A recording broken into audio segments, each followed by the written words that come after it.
O esqui é uma atividade de um público bem nichado, assim, né? Classe média alta, classe média ou classe alta, né? Isso é importante a gente começar talvez por aí, porque todo mundo se fala em esqui, pô, eu quero ir, como é que é o esqui, não sei o que, aquela coisa.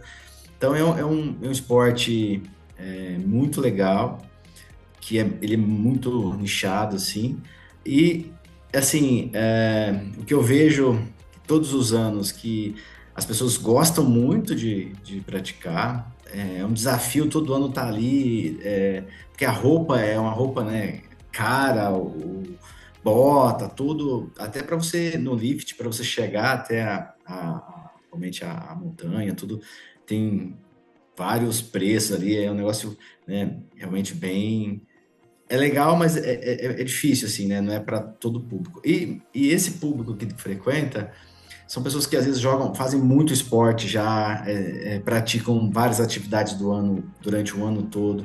Muitas vezes estão muito bem preparados fisicamente, mas o esqui é algo diferente. Por que que é diferente? Porque nós vivemos num país tropical, né? Nós não temos gelo aqui. Nós temos hoje já algumas pistas de esqui, um simulador de esqui, que dá para você treinar um pouquinho, mas nada como tá ali, né? Então, assim, tudo é muito rápido. Normalmente os traumas são lesões bem grandes, né? São complexas muitas vezes. Então, por isso acaba sendo um esporte realmente muito de uma população bem restrita e tem que estar bem preparado, assim.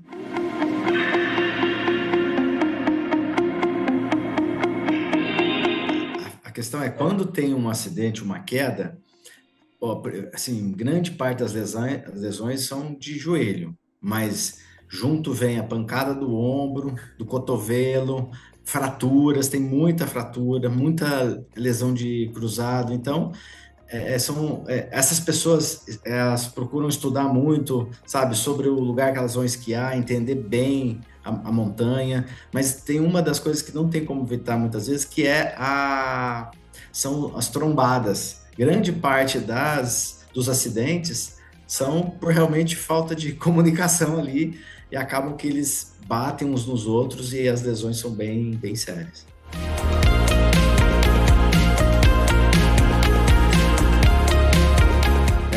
Tanto porque são dois esportes que eu vou falar junto deles, que é o snowboard e o esqui, né? Muitos vão só para fazer o snow, outros gostam mais do esqui, tem gente que gosta mais do snow, mas tanto um como o outro, é importante a gente entender como você está de elasticidade e primeira coisa é a concentração, entendeu? No que você vai fazer ali.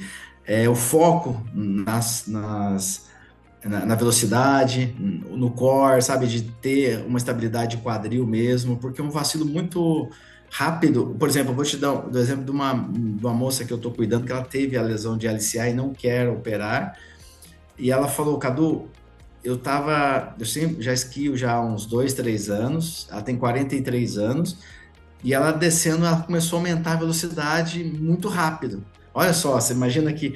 E aí ela se viu por falta de prática, numa velocidade muito alta, ela simplesmente apavorou, perdeu o equilíbrio e caiu, rompeu o ligamento. Então você vê que tem muitos fatores que estão envolvidos, não só o preparo físico, mas o emocional, o psicológico ali, de ter o domínio sobre o movimento. A posição é semifletido, né? Você põe os joelhos em semiflexão. Então é uma intensidade muito alta. Você tem o peso da bota, mas o peso já da neve. Então exige muita força, muita estabilidade realmente de quadril. Então o treino, a preparação ela deve ser bem intensa realmente para vamos dizer, uma Copa, entendeu? Como se você estivesse indo para a Copa, realmente tem que estar muito preparado para que, se acontecer qualquer coisa, essa moça que eu citei, ela faz muita musculação e ela só não teve uma lesão pior porque ela estava muito forte, o músculo sustentou, mas muitas vezes, se você não tem um preparo, a parte estrutural entre ligamento e fratura é direto, né?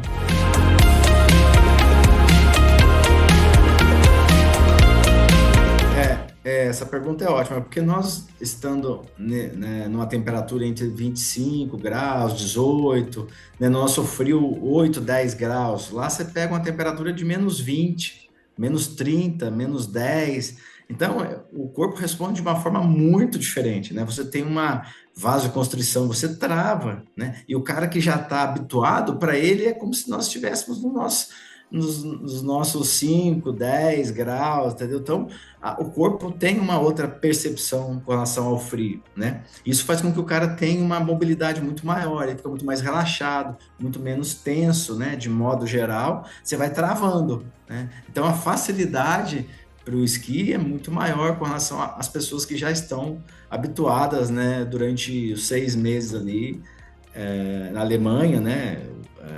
Reino Unido, parte do ano é gelado, né? Então os caras já estão acostumados com menos 5, menos 10 graus, então é algo bem diferente do que a gente aqui com 5 já. Quando dá 1 grau aqui, a gente já fica tudo doido, né?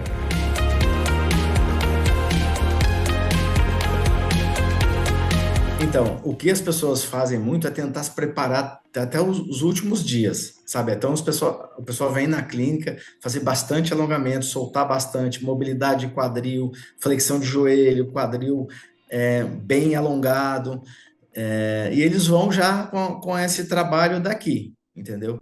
Tem um, tem um grupo que eu atendo, que inclusive eles falaram, olha, Cadu, a gente tá vendo pro ano que vem, se você quiser ir com a gente te levar, porque a gente fica contratando lá um massagista, contrata alguém para soltar, porque trava muito, o que eu acabei de falar. Então, a tensão do movimento, né, de estar numa velocidade maior ali, 50, 60 por hora, numa descida que você fala tudo só gelo, né? Se você não tiver realmente uma prática e um conhecimento, é de realmente ficar desesperado mesmo.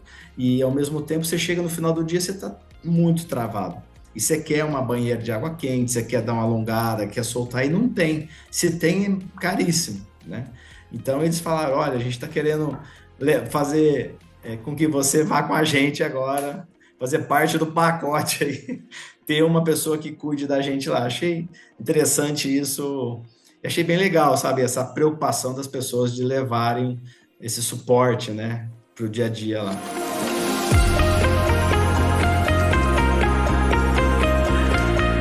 Quando as pessoas voltam, muitos, por exemplo, eu acabei de atender há pouco ali uma pessoa que estava com a parte da frente ali, lateral da canela, muito tensionado e estava refletindo para a parte de cima do pé. Então, são tensões dos tendões. Ela estava falando que ela usava muito o pé em garra para estabilizar a bota, né? A Cadu, a gente tem que praticamente fazer uma garra dentro da bota para estabilizar o movimento, porque o pé no esqui, ele não faz para os lados o movimento. Um movimento reto. No máximo, você faz a flexão com o pé para cima, para levantar o pé para você poder se movimentar na neve. Então, cada pessoa que vem pela prática, uns com mais, outros com menos, né, acabam forçando muito. Essa mulher que eu atendi, ela já tem prática de muitos anos, então ela sentiu o tornozelo nessa região, na frente do tornozelo. Outras pessoas sentem muito lombar, entendeu? Porque fica muito tenso. Os ombros, para trabalhar eles em uma posição mais elevada, para estabilizar, fazer o movimento com os esquis. Então, cada pessoa, de acordo com o que treinou e o quanto esquiou, vem com uma queixa principal. O fato é que, graças a Deus, grande parte ainda é realmente muscular. Não por fazer errado, mas pelo excesso que acaba, né? Interessante, eu também, conversando com ela, eu não tinha ideia, assim, de quanto tempo, né?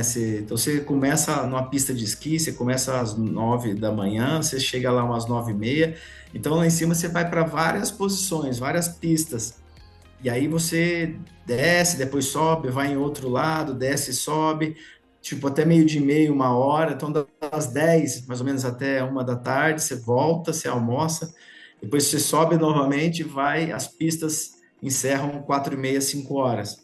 Então, a pessoa faz aí por dia, em média de 4 horas a 5 horas, né, de esqui, e são em média 5, 6 dias por semana. Então você vê que é uma intensidade muito alta para o corpo, numa temperatura muito baixa. Então, quanto os músculos realmente têm que estar bem, né? Se a pessoa que está nos assistindo quer ir ainda esquiar esse ano, se cuida, faça muito alongamento, fortaleça bastante a parte de equilíbrio, entender realmente, saber os movimentos exatos que você faz com o corpo na posição do esqui, entendeu? Como que você faz para você cair, qual é a melhor posição para cair, qual é a melhor posição para você parar o esqui. Então, são muitos detalhes que são importantíssimos na hora de uma decisão ali, entendeu? Então, é importante estudar bastante o esporte que você vai fazer.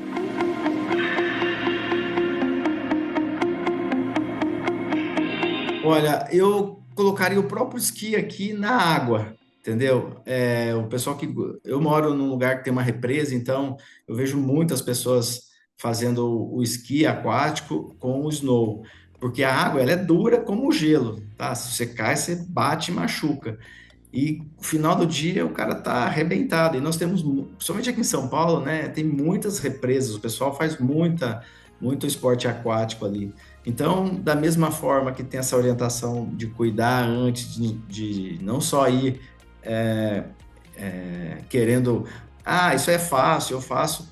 É importante conhecer um pouco melhor o esporte, ter mais preparo, né, do que só se enfiar, porque muitas vezes você pode ter uma lesão seríssima e acabar indo até por uma cirurgia. Então, aqui eu colocaria na mesma posição os dois esportes, entendeu?